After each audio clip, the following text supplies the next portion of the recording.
क्या सरकार द्वारा पुराने वाहनों पर ईंधन प्रतिबंध लगाने से वायु प्रदूषण में वाकई ठोस कमी आएगी? 62 लाख पुराने वाहनों की पहचान और निगरानी के लिए ANPR कैमरों की तकनीक कितनी सटीक और प्रभावी साबित होगी?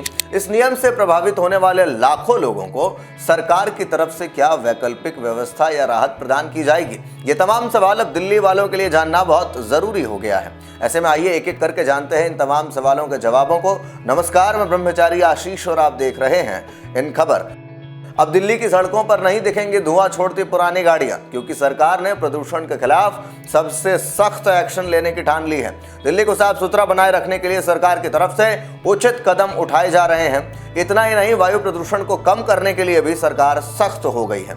इसी के तहत अब दिल्ली में 1 जुलाई 2025 से 10 साल से पुराने डीजल और 15 साल से पुरानी गाड़ियों को पेट्रोल और डीजल नहीं मिलेगा। सरकार का यह नया नियम दिल्ली NCR में पंजीकृत सभी गाड़ियों पर लागू होगा। नजर रखने के लिए सरकार ने 500 से ज्यादा पेट्रोल पंपों में ANPR कैमरे लगाए गए हैं, जो कि पुराने वाहनों का पता लगाने में मदद करेंगे। इतना ही नहीं, उल्लंघन करने वालों पर कार्रवाई की जाएगी। दरअसल सरकार दिल्ली में प्रदूषण को कम करने और वायु गुणवत्ता को बेहतर करने के लिए ऐसा कदम उठा रही है। सरकार का यह नया कानून इस साल नवंबर से दिल्ली से सटे गुरुग्राम, फरीदाबाद, गाजियाबाद, गौतम बुद्ध नगर और सोनीपत में भी लागू होगा। रिपोर्ट्स के मुताबिक ANPR कैमरे लगाने का काम 31 अक्टूबर तक पूरा कर लिया जाएगा। बाकी बचे NCR जिलों को कैमरे लगाने के लिए 31 मार्च 2026 तक का समय दिया गया है। मियाद पूरी कर चुके वाहनों को पेट्रोल डीजल देने से मनाही 1 अप्रैल 2026 से शुरू होगी।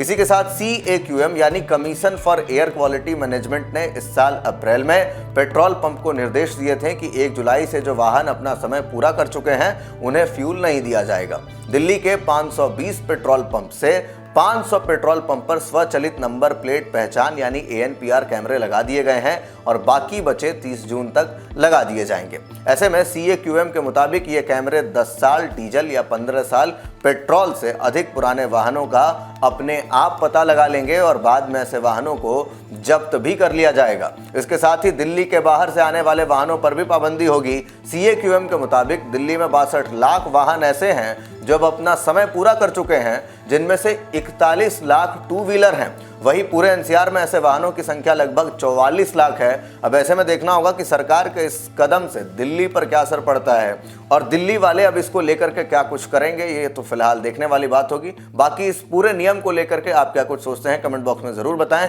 क्या वाकई इस नियम से दिल्ली के वायु गुणवत्ता में सुधार होगा? इसको लेकर के आप जो सोचते हैं कमेंट बॉक्स में लिखें। बाकी के अपडेट्स के लिए देखते रहिए इन खबर। धन्यवाद।